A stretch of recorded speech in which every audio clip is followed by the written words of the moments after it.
Tu veux le meilleur pour ton enfant, mais si sans t'en rendre compte, tu l'empêchais de devenir lui-même. Dans cette vidéo, je développe un phénomène courant mais souvent tabou, celui de la surprotection parentale. Je développe une question simple. Et si pour qu'un enfant réussisse, il devait d'abord échouer? Et si l'échec, c'était le point de départ de sa force? Malheureusement, cet échec trouve souvent sur son chemin le parent surprotecteur, celui-là qui fait beaucoup et des fois trop. Les résultats peuvent être graves, voire catastrophiques en termes d'estime de soi, de difficulté à passer à l'action, à prendre des responsabilités, de surdépendance, etc. Bonjour à toi, si tu ne me connais pas, je m'appelle Dan et sur cette chaîne, je développe des questions sur la vie d'adulte. On parle de relations, on parle de développement personnel, on parle beaucoup en ce moment de famille.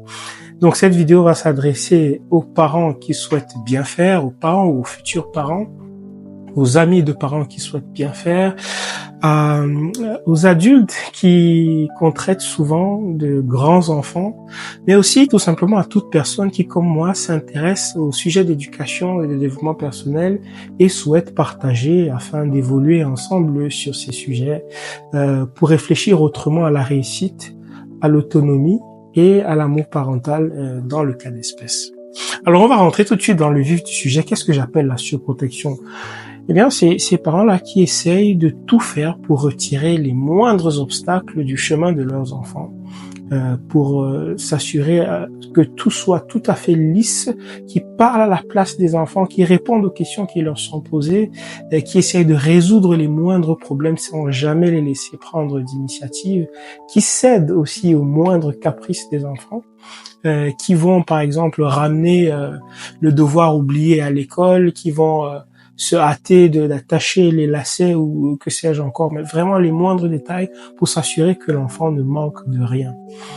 Ce sujet n'est pas nouveau, hein. Il a déjà été développé par de grands philosophes comme Freud qui, dans son livre où il parle de l'avenir d'une illusion, il dit que l'enfant devient ainsi un substitut de l'ambition parentale et parle de la névrose parentale de transfert qu'il décrit comme des projections des désirs et des angoisses des parents sur leurs enfants, souvent couverts d'amour.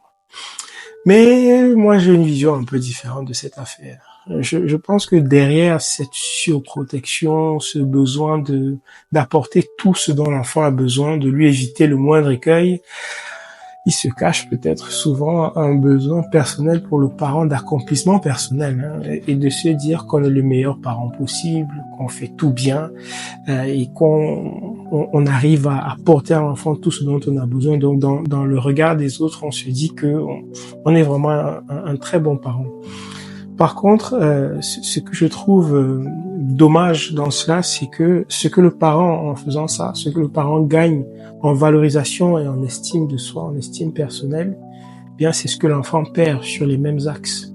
Et donc on se retrouve à créer une dépendance où le parent peut-être se sent fort, mais l'enfant se sent dépendant et ne se sent pas capable. On se retrouve avec un enfant qui n'a jamais eu le droit de se tromper, et donc qui peut finir par croire qu'il ne se trompera jamais. Et on sait très bien que ce n'est absolument pas vrai. On se trompe tous et on se trompera encore et encore. On se retrouve, comme François Dolto disait, l'enfant est une personne et l'empêcher de vivre ses propres émotions ou ses propres expériences, c'est nier cette personne. Je vais redire, l'enfant est une personne et l'empêcher de vivre ses propres émotions ou expériences, c'est nier cette personne. Qu'est-ce que ça donne au bout du bout? Ça donne des grands enfants, des adultes qui sont restés enfants finalement, incapables de prendre d'initiative, incapables d'autonomie, mais à la fois très exigeants. C'est quelque chose qui peut paraître paradoxal, mais on a tous une personne dans son entourage à laquelle on pense, quand j'évoque ça, je redis ce que je définis par grand enfant.